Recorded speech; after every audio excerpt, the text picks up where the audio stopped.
Saat Taehyung hendak membawa Yeon pergi ke area parkir, gadis itu buru-buru mencegah dan meminta Taehyung untuk menyewa satu kamar hotel secara dadakan. Penampilan keduanya sama-sama berantakan, tapi Taehyung yang keadaannya basah kuyup masih jauh lebih baik daripada Yeon yang sudah seperti gembel dengan baju setengah terkoyak. Tanpa bicara dan masih dengan tatapan tajam yang membuat nyali Yeon menciut, pemuda itu menuruti permintaan sang istri. Mereka tidak bisa pulang ke apartemen dengan keadaan seperti ini karena Nyonya Kim tadi sempat mengirimkan sebuah pesan yang mengatakan ia akan menginap malam ini untuk melakukan pembicaraan dengan Taehyung dan Yeon secara terbuka. Tentu saja ini mengenai hubungan mereka karena sejauh ini Nyonya Kim merasa tidak ada yang berinisiatif menolong pasangan pengantin baru yang sedang dilanda masalah hingga hampir bercerai ini. Memang tidak baik untuk mengurusi kehidupan rumah tangga cucu sendiri, tapi Nyonya Kim tidak peduli untuk bersikap lancang kali ini. Karena ia tahu Taehyung sangat menyukai Yeon melebihi apapun, kehilangan Yeon hanya akan membuat hidup sang cucu menderita. Itu adalah salah satu hal yang tidak ingin Nyonya Kim lihat. Apalagi mulai Senin depan Taehyung sudah mulai sibuk dengan perusahaan.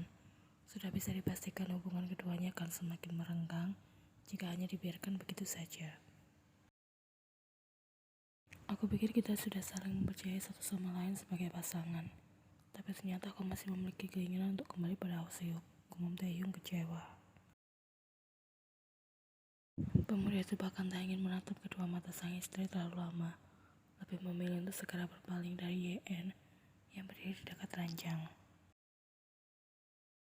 Aku bahkan belum menjadi terlalu sibuk, tetapi kau sudah nekat pergi dengannya, dengan kaun seperti ini. Kau sengaja menggodanya untuk membuat Hoseok kembali padamu. Kau ingin menuruti saran ibu mertua untuk menjual tubuhmu pada lelaki itu. Saudara Choi Yeon, setidaknya lakukan hal ini setelah urusan mengenai hubungan kita selesai. Sentak Taehyung yang kini sudah kembali menatap Yeon. Ekspresi wajahnya terlihat tak terima harga dirinya sebagai seorang suami, seolah sudah terinjak-injak di sana. Kau salah paham Taehyung, balas Yeon lirih. Gadis itu hendak meraih tangan Taehyung di sana, namun pemuda itu dengan segera menepisnya. Saudarakan Taehyung yang benar-benar terbakar amarah dan api cemburu, nyali Yeon sudah menciut duluan. Saat pemuda itu hampir melangkah keluar dari kamar hotel, Yeon buru-buru mencegahnya. Gadis itu sudah berdiri tepat di depan pintu yang masih tertutup, memblokir jalan sang suami di sana. Minggir, tita Taehyung dengan raut sinis. Jangan pergi, balas Yeon dengan sedikit tergagap, karena baru kali ini ia melihat Taehyung semarah ini. Salah ada kilatan api di kedua tatapan mata pemuda itu yang sudah membakar Yeon hingga hangus tak tersisa. Apa tujuanmu terus menahanku sementara aku sudah tahu akhir dari kisah kita? Kau hanya menjadikan aku sebagai pelampiasan. Itu tidak benar. Cukup Choi Yeon, menyingkir dari sana, aku mau pergi dari sini. Ketika kekuatan pemuda itu keluar untuk menggeser tubuh Yeon yang tak sebanding dengannya, Yeon tahu ia sudah pasti akan kalah tenaga. Membiarkan Taehyung pergi begitu saja hanya akan menambah masalah ke depannya, apalagi pikiran pemuda itu tengah dipenuhi dengan kesalahpahaman. Sementara menjelaskan di saat seperti ini juga terlalu sulit. Yeon tidak tahu apakah Taehyung masih mau mendengarkan penjelasan darinya di saat emosi pemuda itu masih meluap-luap. Akan aku kirimkan surat perceraian kita dalam minggu ini, ucap Taehyung yang membuat kedua mata Yeon melebar sempurna. Apa kau sudah gila? Sentak gadis itu tak terima. Belum ada 1 jam berlalu, Yeon bahkan sudah mengumpati 2 orang yaitu Jia dan sekarang suami sendiri dengan kata gila. Siapa yang mengizinkanmu bercerai dariku? Tarik kembali kata-katamu itu, Kim Taehyung. Aku ingin memperjuangkanmu karena yakin suatu hari nanti kau akan memiliki perasaan yang sama denganku. Tapi ternyata perasaan cintamu itu hanya untuk Jung Hoseok. Tuduhan Taehyung membuat emosi Yeon ikut tersulut. Berhenti mengucapkan nama Hoseok, kau benar-benar membuatku merasa muak. Balas Yen geram. Kau menemui lelaki itu secara diam-diam di belakangku. Karena aku tahu kau tidak akan pernah mengizinkan aku pergi menemuinya jika aku bercerita mengenai rencanaku ini padamu terlebih dahulu. Taeyong tidak membalas ucapan gadis itu, hanya menatap Yen dalam diam dengan raut yang masih sama. Katakan sesuatu, aku harus menjelaskan lagi atau bagaimana, agar kau mau mengerti. Sentak Yen kesal karena tak mendapatkan respon dari sang suami. Kau sudah selesai, hanya kalimat singkat itu yang Taehyung lontarkan hingga membuat Yen kehilangan kata-kata. Aku akan pergi untuk menenangkan diri sementara waktu. Gumam Taehyung. Bohong, kau pergi hanya untuk mengurus surat perceraian kita kan? Tanya Yen dengan perasaan terluka. Laki-laki Taehyung hanya bungkam. Baiklah Ken Taehyung, urus sana. Setelah itu kau akan menemukan aku mati mengambang di sungai Han. Taehyung sudah terbelalak mendengar ancaman sang istri. Kau ini bicara. Aku serius, layan dengan segera. Tecakan singkat segera terdengar dari bibir pemuda itu. Kau bahkan jago berenang di sungai. Ucap Taehyung teringat akan salah satu kalian, Yen. Aku akan pergi di malam hari ketika suhu air sudah menjadi lebih rendah, hingga membuat tubuhku segera dilanda kram sesaat setelah terjun masuk ke dalam sungai. Balas Yen. Tapi Taehyung masih ingat Yen pernah mengatakan jika mati tenggelam adalah opsi terakhir sebagai cara untuk mengakhiri hidup, karena prosesnya akan sangat menyakitkan dan menyiksa. Gadis itu 100% hanya membual. Pergi sana, kau pikir aku peduli? Balas saya yang membuat ringkakan Yen segera terdengar. Gadis itu sudah mati-matian menarik tangan Taehyung untuk menahan pemuda itu berjalan mendekati pintu. Taehyung, dengarkan penjelasanku lebih dulu. Kenapa kau berubah jadi keras kepala seperti ini? Jerit frustasi karena tubuhnya masih saja bisa bergerak akibat tarikan tangan Taehyung, padahal ia sudah mengerahkan seluruh kekuatannya di sana. Selama ini aku berusaha melihatmu sebagai seorang laki-laki, bukan adikku lagi. Tapi setelah aku berhasil melakukannya, baru tadi pagi. Namun kau justru ingin mengakhiri hubungan kita malam ini hanya karena salah paham. Langkah Taehyung mendadak terhenti mendengar ucapan Yen. Kau bilang apa barusan? Aku yakin kau sudah mendengarnya dengan cukup jelas. Balas Yen.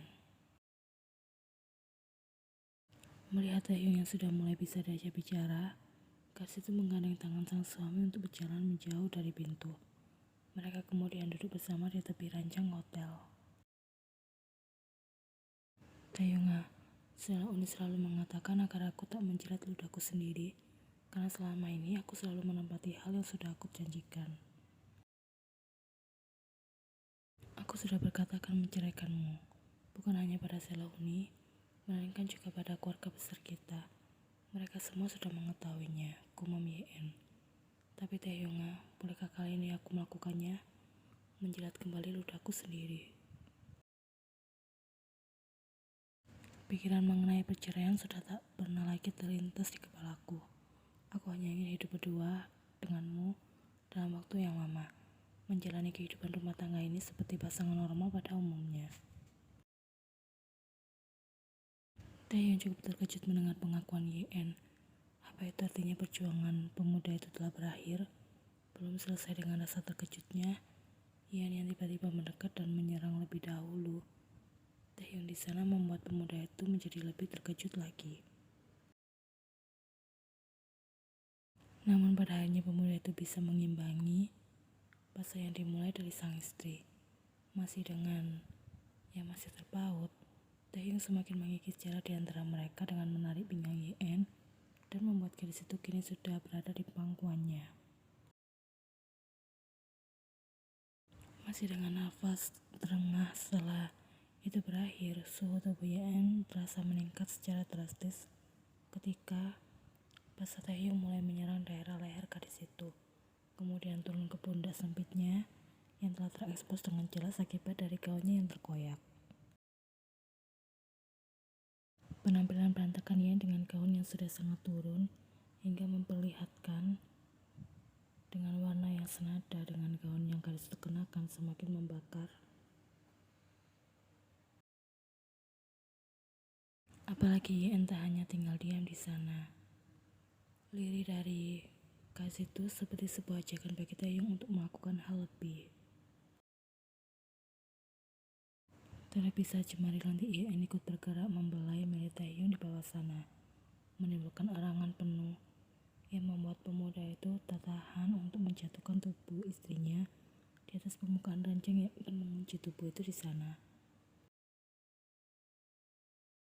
Taehyung kembali mengerjai gadis itu di bawah kungkungannya, namun Yen yang kembali ke wujud aslinya, yang tak hanya akan diam ketika Taehyung lebih dulu memulai. Lutut gadis itu sudah menggoda milik sang suami di sana.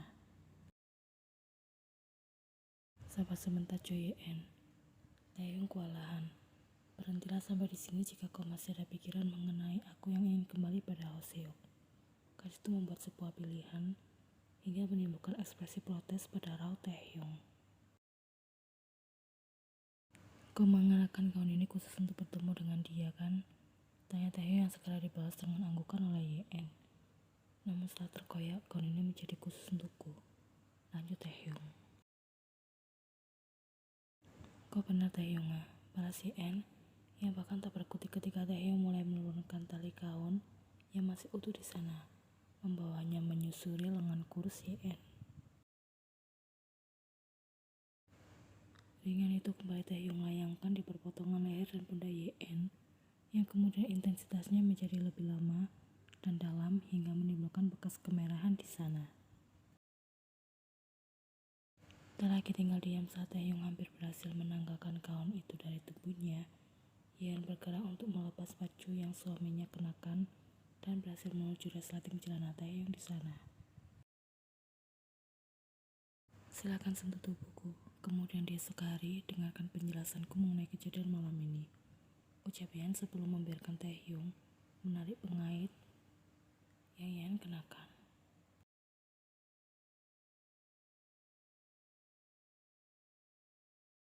Tolong siapkan pakaian ganti untuk kami. Aku tunggu di hotel XX, ucap Taehyung saat pemuda itu melakukan pembicaraan dengan menggunakan ponselnya. Taehyung meminta tolong pada seseorang yang kemarin malam sudah kakeknya tunjuk sebagai personal asisten yang akan membantunya selama bekerja di perusahaan. Lelaki itu berusia 28 tahun dan Taehyung memanggilnya dengan sebutan asisten Han. Alamat lengkapnya akan aku kirimkan lewat pesan singkat, lanjut Taehyung sebelum mengakhiri panggilan tersebut. Ia menyimpan kembali ponselnya dan turut bergabung dengan Yen yang sudah lebih dulu duduk di dekat jendela kaca kamar hotel sembari menikmati pemandangan dari ketinggian lantai 20. Sudah ada 2 cangkir teh hangat yang baru saja gadis itu seduh. Melihat kedatangan Taehyung membuat senyum Yen mengembang. Gadis itu meminta Taehyung untuk segera meminum tehnya karena cuaca pagi ini cukup dingin. Teh hangat bisa mencegah masuk angin, ucap Yen karena mereka bahkan tak memiliki pakaian ganti lagi dan hanya mengenakan bedrobe yang disediakan oleh pihak hotel. Sementara sejak kemarin malam hingga hampir menjelang pagi, Taehyung sudah mengumpul gadis itu habis-habisan hingga sebanyak 6 kali dalam sehari. Serius bagi Yen rasanya sudah hampir copot. Tenaga lelaki muda memang luar biasa. Setelah ini Yen berjanji ia akan kembali rajin berolahraga demi bisa mengimbangi stamina sang suami. Kapan bajunya tiba? Tanya Yen pada Taehyung yang belum juga mengambil posisi duduk. Sekitar 2-3 jam lagi, balas pemuda itu tanpa menoleh karena fokusnya tersedot sepenuhnya pada layar ponsel di sana. Pemuda itu tengah berbalas pesan dengan sang nenek yang protes dari malam, terus menanyakan di mana keberadaan mereka yang tak kunjung pulang ke apartemen. Padahal Tuan dan Nyonya Kim sudah sampai di sana, Yen sempat memberikan password pintu apartemen hingga memungkinkan mereka masuk ke dalam sebelum gadis itu hilang respon, meskipun ponselnya jelas masih aktif. Kenapa lama sekali? Apa asisten Han sangat sibuk? Aku bisa minta tolong pada Sung Min untuk datang kemari, ucap Yen. Kita kan tidak sedang terburu-buru, jadi tunggu asisten Han saja, tolak Taehyung. Kita harus pergi setelah ini. Aku pasti lupa bilang jika kita akan pergi nanti malam. Aku masih ingin menghabiskan waktu seharian ini hanya berdua denganmu. Aku juga sudah mengusir kakek dan nenek untuk segera pergi dari apartemen dan tak perlu menunggu kepulangan kita berdua, jelas Taehyung. Yen sudah terdiam memikirkan nasib pinggangnya setelah ini. Sudah pasti Taehyung ingin melakukan hal itu lagi, tapi Yen sudah cukup lelah karena tadi malam mereka bahkan sudah melakukannya berulang kali hingga begadang. Kita perginya nanti siang saja Taehyung, pujuk Yen. Aku ingin pergi berbelanja bahan makanan. Karena kau sudah mulai bekerja, aku juga ingin mulai belajar memasak. Taehyung sudah tertawa mendengar penjelasan Yen. Bukan tawa hinaan, melainkan tawa haru atas cita-cita terpendam sang istri. Aku akan mengantarmu pergi ke supermarket nanti siang, balas Taehyung menyetujui. Untungnya bujukan itu tak susah untuk Taehyung wujudkan. Yen hanya tidak bisa membayangkan harus menghabiskan waktu seharian ini di bawah kungkungan Taehyung. Bisa jadi ia tak akan bisa jalan keesokan harinya. Oh ya Taehyung, kemarin malam kau tahu dari mana jika aku berada di sini? Tanya Yen penasaran. Ibu mertua, beliau berkata, kau akan tidur dengan Hoseok di Hotel XX. Saat itu aku sudah dalam perjalanan pulang dan langsung putar balik menuju hotel. Sudah hampir sampai di sana ketika menemui jalan yang macet. Karena aku pikir akan terlambat jika menunggu jalanan kembali lancar, aku memutuskan untuk beralih sampai ke hotel. Jas Taehyung yang membuat Yen mengerti mengapa sekujur tubuh pemuda itu sampai basah kuyup kemarin malam. Sebenarnya aku hanya ingin mengejek ibu karena selama ini lebih memilih percaya pada para sahabatnya dibandingkan aku yang notabene anaknya sendiri, ucap Yen. Sampai ketika ibu mengetahui tujuan sebenarnya para sahabatnya yang menginginkan kita bercerai, meskipun tidak terima dan diam-diam membela aku di belakang. Tapi di hadapanku, ibu bahkan bertingkah seolah-olah tidak terjadi apa-apa dan tidak merasa bersalah. Aku kesal sekali pada sifat ibu yang satu itu, padahal selama ini aku sudah menderita akibat desakan-desakan tersebut. Jas Yen panjang yang bisa Taehyung pahami. Jangan temui Hoseok lagi setelah ini. Aku sudah meminta kakek mengurus hal yang mengusikmu kemarin. Kuasa hukum kakek pasti bisa segera menemukan siapa pelakunya, ucap Taehyung. Kenapa kau menceritakan masalah ini pada kakek? Aku jadi merasa tak enak karena sudah merepotkan. Kau ini bicara apa? Kau ini keluarga kami, cucu menantu kakek dan nenekku. Sudah sepatutnya kami ikut serta membantu saat kau mengalami kesulitan, balas Taehyung. Maaf karena sudah menutupi pertemuan ini darimu.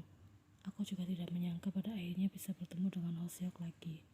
Sekali saja dalam seumur hidup, aku ingin menunjukkan kekecewaan yang aku rasakan akibat ulahnya, jelas Yen. Aku bisa mengerti, aku juga minta maaf karena sudah terbawa emosi kemarin malam. Itu hal yang manusiawi. Kau cemburu, itu tandanya kau mencintaiku kan Taehyung, koda Yen. Kau bahkan sudah tahu jawabannya, balas Taehyung dengan senyum. Tapi aku masih belum tahu sejak kapan kau membalas perasaanku. Sejak aku menyadari jika aku tak bisa hidup tanpamu. Tak ada hari baik yang bisa aku lalui ketika kau pergi dari hidupku. Itu sebabnya jangan berani pergi meninggalkan aku, apalagi berpikir untuk bercerai dariku. Pemuda itu sudah tersenyum kegirangan mendengar pengakuan Yen. Dengan segera membawa sang istri ke dalam gendongannya. Apa yang kau lakukan? Cepat turunkan aku, pinta Yen berontak. Satu ronde lagi sebelum kita pergi meninggalkan hotel, balas Taehyung yang sudah membawa Yen berbaling di atas ranjang. Dan gerakan tak sabar, pemuda itu segera membuka tali bedrobe yang ia kenakan.